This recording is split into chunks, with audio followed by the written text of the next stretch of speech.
Ayan at nakapuno na naman nga po tayo dito sa ating shelves kumarites dahil namili na nga po kami ni Jowa. Dalawa nga po kaming namimili kumarites, pinibili ko na talaga yung mga mabibigat. Pagka-uwi nga po namin, tingnan nyo naman si Panda at sumalubong nga po kaagad sa amin. After nga po namin kumain ay diretso na nga rin po kami nag-ayos ng mga paninda dito at babaguhin ko na naman nga po yung ayos. Sabi ko nga yung mga alak ay ilagay na namin lahat dito at tatanggalin nga po namin doon sa ilalim ng lamesa. Kaya naman inayos ko na nga po yung mga dilata dito at pinagsama-sama ko na nga po sila. Yan kasi talaga maganda tingnan ko marites pag bungi-bungi nga po itong shelves namin. At dahil marami pa nga pong natira na hard na alak kaya dito ko na nga po sila ilalagay. Nga po ako matapos-tapos dyan dahil tingnan mo naman si Panda ay nagpapapansin. Sarado nga po yung pintuan namin kaya naman pinakawalan nga po namin yan sa pagkakatali. Mahirap na nga at baka makakain pa siya ng bawal dyan sa labas. Yung sadya nga po namin na 1.5 na soft drinks ay hindi nga po namin nabili. Naglista nga po ako kumarites bago umalis pero yung listahan pa talaga yung naiwan. Dahil kahit anong hanap ko nga po ay wala talaga doon sa aking bag.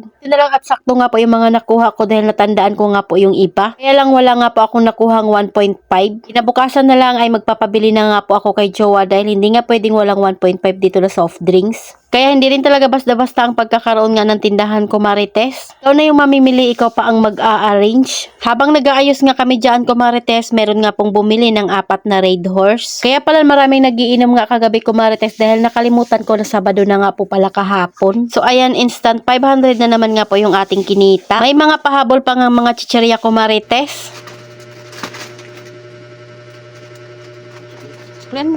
Ayan at balik na naman nga po kami sa pag-aayos para matapos na nga po ito. Hindi lang talaga at dalawa nga kaming nag-aayos dito baka kung ako lang mag-isa ay ang tagal kong matapos. May mga kinuha nga po ako ng mga gatas kanina na mayroong mga free. Dating mga nakalagay nga po dito kumarites ay dinisplay ko na nga po iyon at ubos na. Kailangan talaga naka-timeslap itong aming video kumarites at baka abutin tayo ng siyam-siyam dito. Para yung ginawa namin ng ilang oras ay ilang minuto lang abutin dito sa ating video. Ayan at nagkakaroon na nga po ng itsura itong ating shelves. Mahirap din talaga pagkasyahin yung mga paninda natin lalo na nga po pag maliit lang yung space. Nakakatuwa lang din talagang isipin na dati ang kaya ko lang bilhin na stock ay tigda 3 peraso lang. Yun nga ay kaya ko nang bumili ng tigi isang box, minsan nga po ay 2 pa.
So ayan, at nakatapos na nga po tayo maglinis at mag-rearrange na naman nga po dito sa ating munting bahay at tindahan. Masarap din talagang gumising pag maayos nga po yung ating bahay, kumarites. Pero syempre itong maayos na tindahan at malinis na tindahan ay pansamantala nga lang po iyan. Kalat din iyan kinabukasan pagkabukas ng tindahan. Kaya kailangan lang din talaga sipagan ng pag-aayos. So ayan lang muna, kumarites. Salamat sa panonood. Follow for more. God bless us. At sana i-share nyo na nga rin po itong aking video.